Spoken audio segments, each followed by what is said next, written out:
Good morning student. Online class में बच्चों आप सभी का स्वागत है। मैं अल्पना सोनी आपको व्याकरण में सर्वनाम के बारे में पढ़ा रही हूँ। जैसे कि हमने इसके पहले वाले क्लास में पढ़ा था सर्वनाम की परिभाषा और भेद, कि सर्वनाम के 6 भेद होते हैं जिन्हें हम पढ़ चुके हैं। अब हम पढ़ेंगे सर्वनाम के संबंध में कुछ विशेष बातें जिन्हें हमें ध्यान में रखना चाहिए। सर्वनाम शब्द का प्रयोग संज्ञा शब्दों के स्थान पर होता है, अतः किसी भी सर्वनाम शब्द के लिंग वचन उस संज्ञा के अनुरूप होते हैं जिसके स्थान पर उसका प्रयोग किया गया है।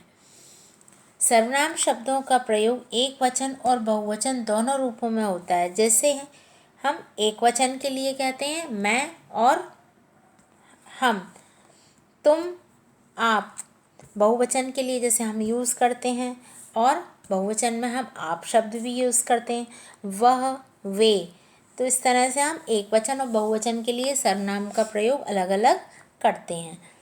सर्वनाम शब्दों की रूपरचना संबोधन कारक में नहीं होती, क्योंकि किसी को सर्वनाम शब्दों से पुकारा नहीं जाता। जैसे हम किसी को पुकारने के लिए या बुलाने के लिए संबोधन का प्रयोग करते हैं, जैसे हे, ओ, अरे, तो हम इनके बाद हम सर्वनाम शब्द नहीं लगाते हैं।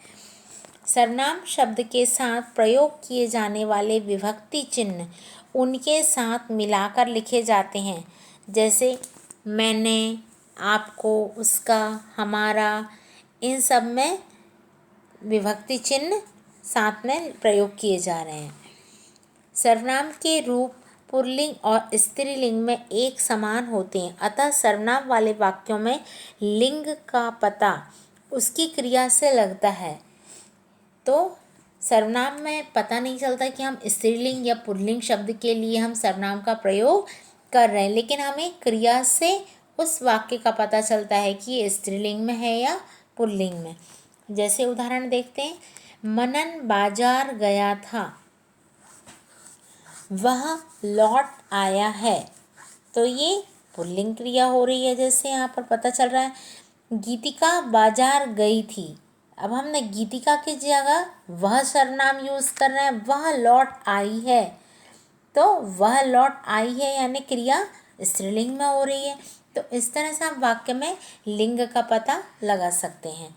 अनुष्यवाचक सर्वनाम कुछ परिमाण और संख्या दोनों का बोध कराता है। जैसे आप कुछ कंबल बांट दीजिए तो संख्या बता रहा है, आप कुछ गेहूं दान कर दीजिए तो परिमाण यानी वो उसकी मात्रा बता रहा है कि गेहूं को हम नाप कर या तौल कर ही लेते हैं। इस तरह से मैं, हम, तुम के साथ का, के, की के स्थान पर रा, रे, री का प्रयोग होता है। जैसे मेरा, मेरी, मेरे, हमारा, हमारी। इस तरह से कुछ सर्वनाम शब्द हम प्रयोग करते हैं। जहाँ आदर देने के लिए संज्ञा शब्द बहुवचन में प्रयोग किए जाते हैं, वहाँ सर्वनाम शब्द भी बहुवचन में प्रयुक्त होते हैं। जैसे नेताजी सभा में आए पर उन्होंने भाषण नहीं दिया, जबकि उन्होंने शब्द बहुवचन में प्रयोग किया जाता है, पर हम उन्हें रिस्पेक्ट यानी आदर दे रहे हैं तो हम उन्होंने शब्द कह रहे हैं। दादी जी मंदिर गई हैं, वे आती ही होंगी। तो हम यहाँ जिन्हें सम्मान देते हैं तो वहाँ पर बहुवचन वाले सर्वनाम का प्रयोग करते हैं। वचन और संबंध कारक के कारण भी सर्वनाम के रूप में परिवर्तन होता है। जैसे गीता यहाँ बैठी है, वह गीत गा रही है, एक वचन। गीता और ममता यहाँ बैठी हैं, वे गीत गा रही हैं, ये बहुवचन। तो इस तरह से वचन में भी अंतर आता है। मोहित और उसकी बहन पुस्तक पढ़ रहे हैं, तो यहाँ पर संबंध कारक पुल्लिंग हो रहा है। मोहित और उसका भाई यानी मोहित और उसके भाई का संबंध बताया जा रहा है कि वह पुस्तक पढ़ रहे हैं। अब देखेंगे हम सर्वनाम शब्दों की रूप और रचना। हिंदी में सर्वनाम शब्द लिंग, वचन और कारक के अनुसार बदल जाते हैं। इसे निम्नलिखित तालिका से हम समझ सकते हैं। जैसे कि हमने पहला देखा था पुरुषवाचक सर्वनाम, और इसमें सारे कारक चिन्ह के अनुसार यहाँ पर सर्वनाम दिए हैं। जैसे हम कर्ता में देखेंगे कर्ता यानी स्वयं के लिए यूज़ कर रहे हैं, तो एक वचन में हम कहेंगे मैं या मैंने, तुम या तुमने। और बहुवचन में कहेंगे हम, अपने, आपने, हमने, इस तरह से। फिर कर्म में आएगा मुझे, मुझको, और बहुवचन में हो जाएगा हमें, हमको। करण में आएगा जैसे से, करण की विभक्ति से है तो मुझसे या मेरे द्वारा, और बहुवचन में हमसे, हमारे द्वारा। संप्रदान में आता है के लिए, तो इसमें आ गया मेरे लिए, हमारे लिए। इस तरह से एक वचन और बहुवचन में हम सर्वनाम अलग अलग प्रयोग करते जाएंगे। अपादान में भी से है, मुझसे, बहुवचन में हमसे।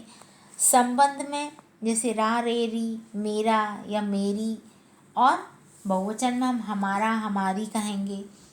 अधिकरण में और पर आता है, जैसे मुझ में या मुझ पर, और बहुवचन में हम पे, हम पर। तो इस तरह से हम पुरुषवाचक सर्वनाम में अलग अलग कारक के अनुसार पढ़ते हैं। अब हम देखते हैं दूसरा प्रकार था हमारा निश्चयवाचक सर्वनाम। इसमें भी जैसे कि किताब में दिया गया है, हम इससे अच्छे से समझ सकते हैं कि ये सारे कारक चिन्ह के अनुसार एक वचन और बहुवचन सर्वनाम में परिवर्तन आता है। जैसे हमने कर्ता में, निश्चयवाचक में यह, वह एक वचन में आ रहा है, लेकिन बहुवचन में कहेंगे तो हम ये और वे। कर्म में जैसे हम इसे, इसको, और बहुवचन में कहेंगे इन्हें, इनको। जैसे करण की विभक्ति से है तो इससे या इसके द्वारा, और बहुवचन में इनसे, इनके द्वारा।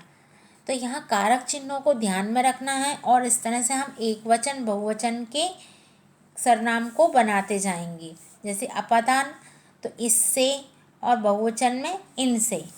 संबंध में इसका, इसकी, और बहुवचन में हो जाएगा वो इनका, इनकी। अधिकरण में जैसे में और पर लेते हैं तो इसमें, इस पर, बहुवचन में इन पे और इन पर। अब हम आते हैं तीसरा भेद है अनिश्चयवाचक सर्वनाम। इसमें भी कारक के अनुसार हम सर्वनाम बदलते जाते हैं। अनिश्चय में जिसमें अनिश्चितता रहती है, यानी कोई भी इसमें जो वाक्य में है कार्य निश्चित नहीं होता। जैसे कर्ता तो एक वचन में हम कहेंगे कुछ, कोई, बहुवचन में किन्हीं ने। कर्म में हो जाएगा किसी को, और बहुवचन में किन्हीं को। तो इस तरह से हम इन उदाहरणों द्वारा यहाँ पर देख सकते हैं कि करण में किसी से, बहुवचन में किन्हीं से। संप्रदान में किसी को, बहुवचन में किन्हीं को।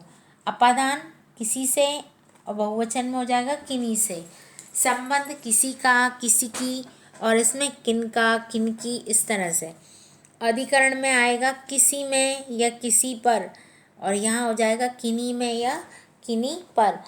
तो हम एक वचन और बहुवचन में अलग अलग कारक चिन्ह के अनुसार सर्वनाम का प्रयोग कर रहे हैं। जैसे प्रश्नवाचक में देखते हैं, कर्ता में एक वचन में होता है कौन, और बहुवचन में हम कहते हैं किन्होंने।